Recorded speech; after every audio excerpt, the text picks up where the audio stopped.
अक्सर लोग कहते हैं कि स्टालिनग्राड हिटलर का सबसे बड़ा गैम्बल था। स्टालिनग्राड एक स्ट्रेटेजिक जगह थी जो सोवियट्स के सप्लाईज के लिए, उनकी ऑयल के लिए बहुत इंपॉर्टेंट थी। पर जब जर्मन फोर्सेस ने स्टालिनग्राड पे हमला किया तो वहां पे उनको एक स्टिफ सोवियत रेजिस्टेंस मिला, और क्योंकि तब तक ठंड बहुत बढ़ चुकी थी और जर्मन सोल्जर्स के पास उतना इक्विपमेंट नहीं था, उनके पास रॉ मटेरियल भी खत्म हो रहा था, उनको कोई रीइंफोर्समेंट नहीं मिल रही थी, इन सारे रीजंस की वजह से वहां पे जर्मन्स की हार हुई। और इसी हार के बाद फिर स्टालिनग्राड वर्ल्ड वॉर 2 का एक टर्निंग पॉइंट साबित हुआ। पर स्टालिनग्राड की लड़ाई के बारे में सब लोग जानते हैं, पर सेकेंड वर्ल्ड वॉर में ही ईस्टर्न फ्रंट पे एक बहुत इंपॉर्टेंट बैटल हुआ था जिसने जर्मन वेयरमार्क्ट यानी उनकी आर्म फोर्सेस की ऑफेंसिव कैपेसिटी को पूरी तरह डिस्ट्रॉय कर दिया। पर इस बैटल के बारे में और इस बैटल की इंपॉर्टेंस की इंटेंसिटी के बारे में बहुत कम लोग एहसास करते हैं, और शायद स्टालिनग्राड नहीं, यही बैटल था जो हिटलर का सबसे बड़ा गैम्बल था। मैं बात कर रहा हूं बैटल ऑफ कर्स्क की। तो इस वीडियो में हम एनालाइज करेंगे कि बैटल ऑफ कर्स्क को हिटलर का सबसे बड़ा गैम्बल क्यों कहा जाता है और ऐसा क्यों था कि इस गैम्बल में हिटलर की हार हुई। कहानी शुरू होती है साल 1941 से। ये वो साल था जब जर्मनी ने सोवियत यूनियन के ऊपर एक लार्ज स्केल इन्वेजन लॉन्च किया। मैंने इस इन्वेजन के बारे में अपने बहुत सारे वीडियोस में बात की है। अगर आपको इसका कोड नेम पता है तो मुझे कमेंट्स में बताना। इस अटैक के लिए जर्मन आर्मी 3 हिस्सों में डिवाइडेड थी, नॉर्थ, सेंटर और साउथ, और ये तीनों हिस्से सोवियत यूनियन के अलग अलग जगह पे हमला करने वाले थे, और स्टार्टिंग के महीनों में इनको सक्सेस मिली भी। 1941 के एंड तक आते आते जर्मन फोर्सेस मॉस्को के बिल्कुल दरवाजे तक पहुंच गई थी, पर वहां पहुंच के उनको एक तगड़ा सोवियत रेजिस्टेंस मिला, और उसके बाद जब सोवियट्स ने काउंटर अटैक किया तो जर्मन्स को फिर रिट्रीट करना पड़ा। और फिर पीछे आते आते फिर जर्मन्स और सोवियट्स के बीच की जो फ्रंट लाइंस थी वो कहीं डॉन नदी के आसपास और यूक्रेन के वेस्टर्न हिस्से के आसपास आके स्टेबलाइज हो गई। अब 1942 के स्टार्टिंग में जर्मन्स ने फिर सोवियट्स के सदर्न हिस्से पे काउंटर ऑफेंसिव किया, और ये ऑफेंसिव उनको लेके आया खार्कोव तक, और यहीं पे 1942 में बैटल ऑफ खार्कोव हुआ था, जहां पे जर्मन्स ने एक बड़ी सोवियत आर्मी को घेर के उनको हरा दिया। तो इस जीत के बाद जर्मन्स ने अपनी फ्रंट लाइंस को अब कर्स्क के रीजन तक ढकेल दिया था। इस तरह से आप कह सकते हैं कि 1941 और 42 के मिलिट्री ऑपरेशंस की वजह से कर्स्क के रीजन में सोवियत फोर्सेस का एक सेलिएंट क्रिएट हो गया। पर यह सेलिएंट एक्चुअली होता क्या है? देखिए, मिलिट्री की भाषा में सेलिएंट आप उस एरिया को कहते हो जो है तो आपके कंट्रोल में, पर वो एनिमी लाइंस के अंदर घुसा हुआ है। इसको समझने के लिए मैं आपको एक एग्जांपल देता हूं। मान लीजिए कि आपकी एक बड़ी फ्रंट लाइन है और आपने अपने एनिमी के ऊपर इस पूरी फ्रंट लाइन के अलोंग एक ऑफेंसिव लॉन्च किया। अब सिचुएशन ऐसी थी कि जो आपका एनिमी है उसकी प्रेजेंस एक्सट्रीमिटीज पे बहुत स्ट्रांग थी, मतलब जो लाइन का जो एंड वाला हिस्सा है वहां पे उन्होंने अच्छा डिफेंस दिखाया, जिसकी वजह से आपका ऑफेंसिव एक्शन उन डिफेंसिव लाइंस को क्रॉस नहीं कर पाया। तो हुआ क्या यहाँ पे कि जो आपकी लाइन की एक्सट्रीमिटीज थी, जो उनके एंड थे, वो तो ज्यादा आगे खिसक नहीं पाई, पर आपकी लाइन का जो सेंटर वाला हिस्सा था वो स्ट्रांग था और एनिमी की लाइन के सेंटर वाला हिस्सा वीक था।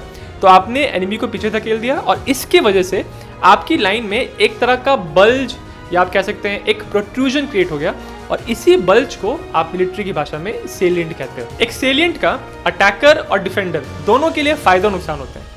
इसका नुकसान यह है कि अगर आप सेलिएंट के अंदर हो तो अब आप दुश्मन से 3 डायरेक्शन से घिरे हुए हो, और इन तीनों डायरेक्शन से दुश्मन आपके ऊपर फायर करेगा, आपके ऊपर हमला करने की कोशिश करेगा। तो आपको इन 3 जगहों से अपने आप को डिफेंड करना पड़ेगा। पर इसका फायदा ये होता है कि अगर आपकी फोर्सेस ने सेलिएंट को अच्छे से डिफेंड कर लिया तो आगे आने वाले अटैक्स को आप इसी सेलिएंट से लॉन्च कर सकते हो। तो ये सेलिएंट आपके फ्यूचर अटैक्स के लिए एक लॉन्च पैड बन सकता है, और अगर आपका अटैक सक्सेसफुल हुआ तो आप एनिमी की फोर्सेस को फिर 2 भागों में बांट सकते हो।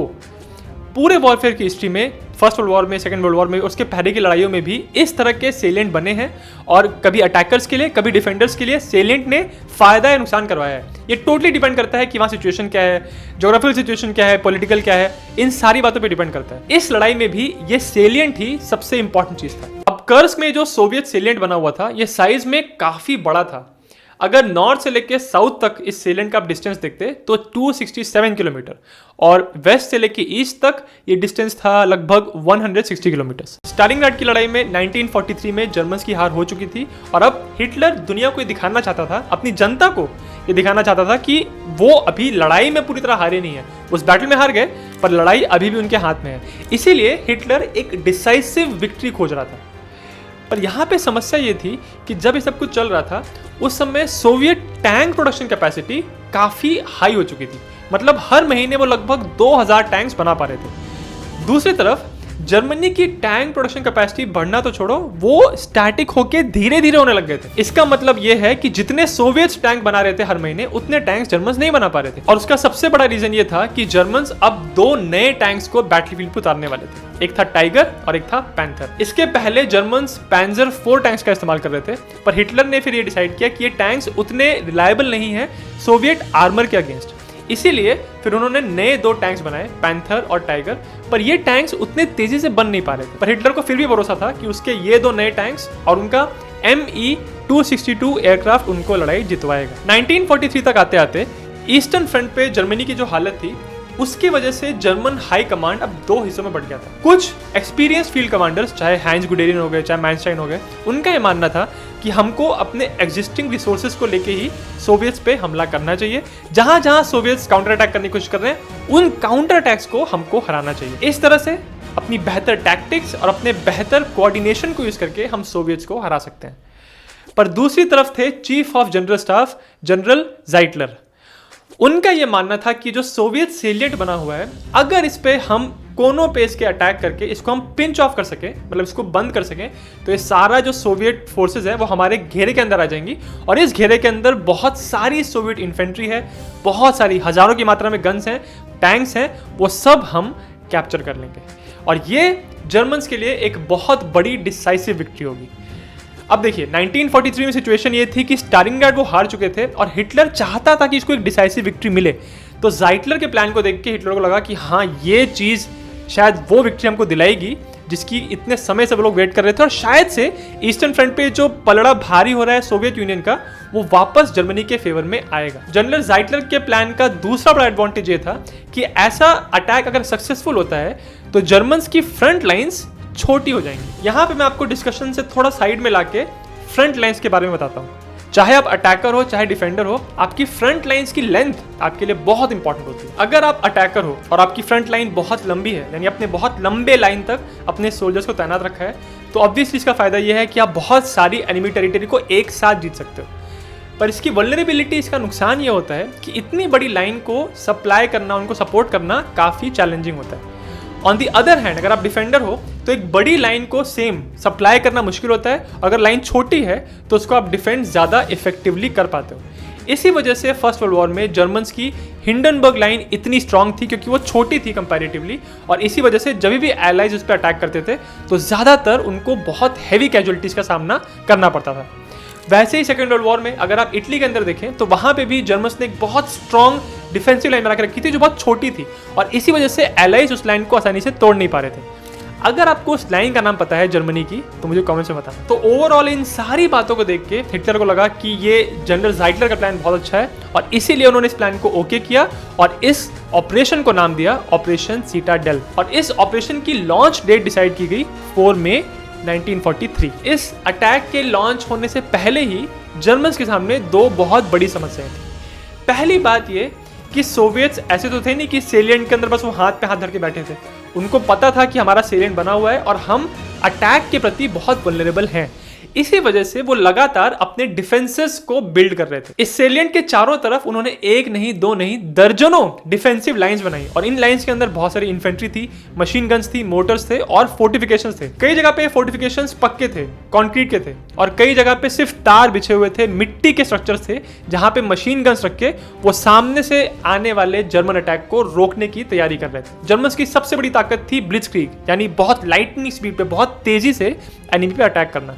पर जितने डिफेंसेस यहाँ पे सोवियट्स ने बना दिए थे, जर्मन की ब्लिट्जक्रीग टेक्निक को इफेक्टिवली इंप्लीमेंट कर पाना ऑलमोस्ट इम्पॉसिबल हो गया था। इनफैक्ट कर्स्क के डिफेंसेस को चेक करने के लिए जर्मन प्लेन्स अक्सर उसके ऊपर से उड़ते थे और फोटोज क्लिक करते थे। जब वो फोटोज जर्मन कमांडर्स देखते थे तो वो डर जाते थे कि इतने स्ट्रॉन्ग डिफेंसेस हैं, इनको कैसे हमारे टैंक्स, हमारे मोटराइज्ड व्हीकल्स क्रॉस कर पाएंगे। तो इसी वजह से फिर गुडेरियन ने पर्सनली हिटलर से बात की और उनको कहा कि हमारी ब्लिट्जक्रीग की टेक्निक यहाँ पे काम नहीं करेगी, हमको शायद अटैक कॉल ऑफ कर देना चाहिए। पर हिटलर ने कहा कि हाँ, ऑपरेशन सिटाडेल के बारे में सोच के उसकी रातों की नींद उड़ जाती है, पर फिर भी वो इस अटैक को कैंसिल नहीं करेगा। तो जो सोवियट्स की डिफेंसेस की डेप्थ थी, ये जर्मन्स के लिए पहली प्रॉब्लम थी। उनकी दूसरी प्रॉब्लम थी उनकी टैंक प्रोडक्शन कैपेसिटी। जर्मनी की टैंक इंडस्ट्री अभी पैंथर और टाइगर टैंक्स इसलिए प्रोड्यूस कर रही थी क्योंकि उन्होंने देखा था कि इस सेलिएंट के अंदर ज़्यादातर सोवियट्स के पास T-34 और KV-1 टैंक्स हैं और इन टैंक्स के सामने एक मोटा सा स्लैंटिंग आर्मर लगा है, मतलब तिरछा। और जब जर्मनी के पैंजर 4 टैंक्स इनके ऊपर फायर करते हैं तो जर्मन टैंक्स के शेल इनके आर्मर को भेद नहीं पाते हैं, पेनिट्रेट नहीं कर पाते हैं और रिकोशे हो जाते हैं, मतलब बाउंस ऑफ हो जाते हैं। इसी चीज को फिक्स करने के लिए टाइगर और पैंथर टैंक्स के शेल को बड़ा बनाया गया था ताकि वो जो शेल है वो इन सोवियत टैंक्स के आर्मर को पेनिट्रेट कर पाए, और वो पेनिट्रेट कर पाते थे। पर प्रॉब्लम ये थी कि ये पैंथर और टाइगर टैंक्स बहुत स्लोली बिल्ड हो रहे थे और जो डेट थी ऑफेंसिव लॉन्च होने की 4 मई, उस डेट तक आते आते अभी तक जर्मनी के पास सिर्फ 100 टाइगर टैंक वो लोग बना पाए थे। ऑब्वियसली ये नंबर बहुत छोटा था, तो ये देखते हुए हिटलर ने अपने अटैक को 2 महीने और पोस्टपोन कर दिया। इस 2 महीने की डिले का जर्मन्स को तो फायदा हुआ क्योंकि वो ज्यादा टैंक्स बना पाए, पर उससे ज्यादा फायदा हुआ सोवियट्स को। बात ये थी कि सोवियट्स के पास जर्मन हाई कमांड के अंदर एक स्पाई नेटवर्क था, जासूसों का नेटवर्क था जिसका नाम था लूसी, और ये नेटवर्क लगातार सोवियत कमांडर्स को सारी इंफॉर्मेशन, सारी प्लानिंग के बारे में बता रहा था कि क्या वहां पे सोच है, क्या स्ट्रैटेजी है। और इसके वजह से अब सोवियत कमांडर्स को पता चल गया कि उनको 2 महीने का टाइम और मिल गया और उन 2 महीनों में और ज्यादा डिफेंसेस उन्होंने बनाए। दूसरी बात, जैसे मैंने आपको पहले ही बताया कि सोवियत टैंक प्रोडक्शन कैपेसिटी काफी हाई हो चुकी थी, तो ये 2 महीने उनको और मिल गए और टैंक्स बनाने के लिए, और गन्स बनाने के लिए, और उस सेलिएंट में भेजने के लिए। और ये बात आप भूलिए मत कि सोवियट्स के पास इस समय ब्रिटिश और यूनाइटेड स्टेट्स का भी सपोर्ट था। तो अगर आप टैंक प्रोडक्शन कैपेसिटी की बात करें तो एक तरफ है सोवियत यूनियन, अमेरिका और ब्रिटेन, और दूसरी तरफ है जर्मनी। ऑब्वियसली इस साइड के पास, एलाइड साइड के पास बहुत ज्यादा और डिसाइसिव एडवांटेज था। टाइम हिटलर के अगेंस्ट था, फिर भी हिटलर ने 2 मंथ का डिले किया। अब ऑपरेशन सिटाडेल शुरू होने के पहले इस सेलिएंट के अंदर सोवियट्स के पास 13 लाख सोल्जर्स, 20,000 से ज्यादा गन्स और मोटर्स, 3,600 टैंक्स और लगभग 2,650 एयरक्राफ्ट थे। और इसके अलावा उनके पास लगभग 5 रिजर्व फील्ड आर्मीज थी जिसमें 5 लाख से ज्यादा सोल्जर्स और लगभग 1500 से ज्यादा टैंक्स थे। तो एक बहुत मैसिव आर्मी सोवियट्स के पास यहां पे थी। अब हम बात करते हैं जर्मनी की। सेलिएंट के नॉर्थ साइड पे थी जर्मन 9th आर्मी, जिसके अंदर 3 पैंजर डिविजन्स थे और लगभग 3 लाख सोल्जर्स थे। सेलिएंट के साउथ साइड पे थे 4th पैंजर आर्मी, जिसके अंदर लगभग 3 लाख सोल्जर्स ही थे और पैंजर और टाइगर टैंक्स थे। सेलिएंट के वेस्ट साइड पे जर्मन 2nd आर्मी थी और उनके पास लगभग 1.1 लाख सोल्जर्स थे। आता है 5 जुलाई, यानी वो दिन जब ऑपरेशन सिटाडेल लॉन्च होने वाला था। जर्मन अटैक के लॉन्च होने के 2 घंटे पहले सोवियट्स ने एक हैवी बराज किया जर्मन पोजीशन के ऊपर, और ये देख के जर्मन ट्रूप्स और उनके कमांडर्स को समझ में आ गया कि हमारा ये जो अटैक है, जो ऑफेंसिव है, ये सरप्राइज तो अचीव नहीं करने वाला। और जब भी आपको पता होता है कि आपका अटैक सरप्राइज अटैक नहीं है, एनिमी को पता है आपके आने के बारे में, तो आपकी कैजुअलिटीज बहुत ज्यादा होती हैं। पर फिर भी सुबह 4:30 बजे जर्मन फोर्सेस ने नॉर्थ साइड से और साउथ साइड से एक साथ अटैक शुरू किया, और इनका इंटेंशन ये था कि जो दोनों प्रॉन्ग्स हैं वो बीच में आके मिलेंगे और सेलिएंट को पूरी तरह घेर लेंगे। शुरुआत में जर्मन टैंक्स और उनके व्हीकल्स इन डिफेंसिव लाइंस को भेदते हुए आगे बढ़े, पर जैसे जैसे उनका एडवांस आगे बढ़ रहा था वो ये देख रहे थे कि एक के बाद एक इतनी सारी सोवियत डिफेंसिव लाइंस हैं कि उनकी स्पीड कम हो रही है। इसी वजह से अटैक शुरू होने के 6 दिन बाद तक भी नॉर्थ साइड से जर्मन 9th आर्मी सिर्फ 9.5 किलोमीटर आगे बढ़ पाई, और इतने में ही उनको 25,000 सोल्जर्स की कैजुअलिटीज हुई और उन्होंने 200 टैंक्स को गवा दिया। साउथ में उनको थोड़ी ज्यादा सक्सेस मिली, पर जुलाई 12 तक आते आते उनकी एडवांस की स्पीड इतनी स्लो हो गई थी कि अब आगे बढ़ने का चांस सिर्फ तब था जब उनको जर्मनी के सारे रिजर्व्स यहां पे मिल जाएं। और जुलाई 12 तक आते आते साउथ वाले अटैक ने भी अपने आधे टैंक्स को गवा दिया था। जब सोवियत यूनियन के कमांडर मार्शल ज़ुखोव ने देखा कि अब जर्मन अटैक की स्पीड कम हो रही है, तुरंत उन्होंने अपनी एक रिजर्व आर्मी को अटैक करने के लिए साउथ की तरफ उतार दिया। ये रिजर्व फोर्स थी 5th गार्ड टैंक आर्मी, जो जर्मन्स के 2nd SS पैंजर कोर पे लॉन्च की गई थी। जुलाई 12 को जर्मन और सोवियत यूनियन के टैंक्स प्रोखोरोवका नाम की एक जगह पे आमने सामने हुए, और कहा जाता है कि इस लड़ाई में टैंक्स इतने नजदीक थे कि उनके बैरल्स आपस में टच कर रहे थे। ऐसा माना जाता है कि उस समय बैटलफील्ड पे 2000 से ज्यादा टैंक्स थे और पूरे दिन लड़ाई चली, और लड़ाई जब खत्म हुई तो सोवियत यूनियन की जो 5th गार्ड टैंक आर्मी थी वो तो ऑलमोस्ट खत्म हो गई, पर जर्मनी ने भी 300 से ज्यादा टैंक्स गवाए, और इसके बाद जर्मन्स की टैंक्स को यूज करके ऑफेंसिव कैपेसिटी जो थी वो पूरी तरह खत्म हो गई। और इस तरह से इस लड़ाई में, और आप कह सकते हैं कर्स की लड़ाई में भी, जर्मनी की हार हुई, क्योंकि जिस इंटेंशन से, जिस ऑब्जेक्टिव को वो लेकर चले थे कि हमको इन दोनों प्रॉन्ग्स को मिला के सोवियत यूनियन के सेलिएंट को घेर लेना है, वो कामयाब नहीं हुआ। जब ये सब कुछ चल रहा था जुलाई 12 को, उसके 2 दिन पहले हिटलर को ऑलरेडी न्यूज मिल चुकी थी कि 10 जुलाई को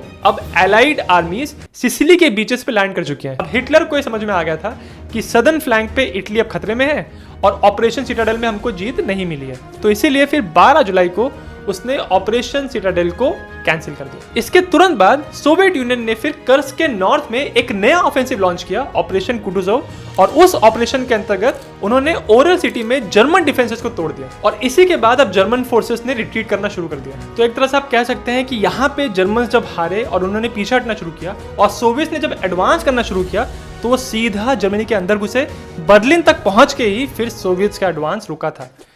तो ओवरऑल कर्स्क की लड़ाई में जो हिटलर ने गैम्बल किया था वो पूरी तरह फेल हुआ और इस फेलियर के बाद जर्मन आर्मी की हालत बद से बदतर होती चली गई। अगर आप इसके बारे में सोचें तो कर्स्क की लड़ाई में जीत के बाद जब सोवियत ने आगे बढ़ना शुरू किया, जब एडवांस करते चले गए और जितना ईस्टर्न यूरोप का हिस्सा उनके हाथ में आया, वो हिसाब सोचिए सेकेंड वर्ल्ड वॉर खत्म होने के बाद भी बहुत सालों तक उस पूरे एरिया पे सोवियत यूनियन का दबदबा बना रहा था। इतना बड़ा इंपैक्ट हुआ था इस एक लड़ाई का। कर्स्क की लड़ाई से हम एक बहुत इंपॉर्टेंट लेसन ले सकते हैं।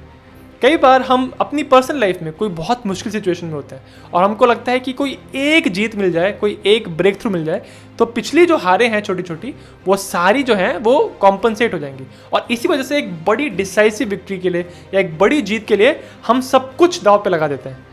अगर वो जीत मिल गई फिर तो ठीक है, पर मोस्ट केसेस में जब हम पहले हारते हुए आ रहे होते हैं और इस इमोशनल सिचुएशन में रह के हम कोई दाव लगाते हैं कि बस एक जीत मिल जाए, तो उस केसेस में बहुत बार ऐसा होता है कि वो जीत तो नहीं मिलती पर जो बचा कुचा था वो भी सब सर्वनाश हो जाता है। इसीलिए कहते हैं कि हर बार आपको डिसाइसिव विक्ट्री मिले ये जरूरी नहीं होता। Battle of Kursk second world war का एक बहुत ही इंपॉर्टेंट हिस्सा था और मैंने सेकेंड वर्ल्ड वॉर के ऊपर एक डिटेल्ड प्लेलिस्ट बनाई है जिसमें मैंने सब कुछ डिटेल में बताया है मिलिट्री के स्टैंड पॉइंट से क्या क्या इस लड़ाई में हुआ था। उस सीरीज का लिंक इस वीडियो के डिस्क्रिप्शन में है और अगर आपको वीडियो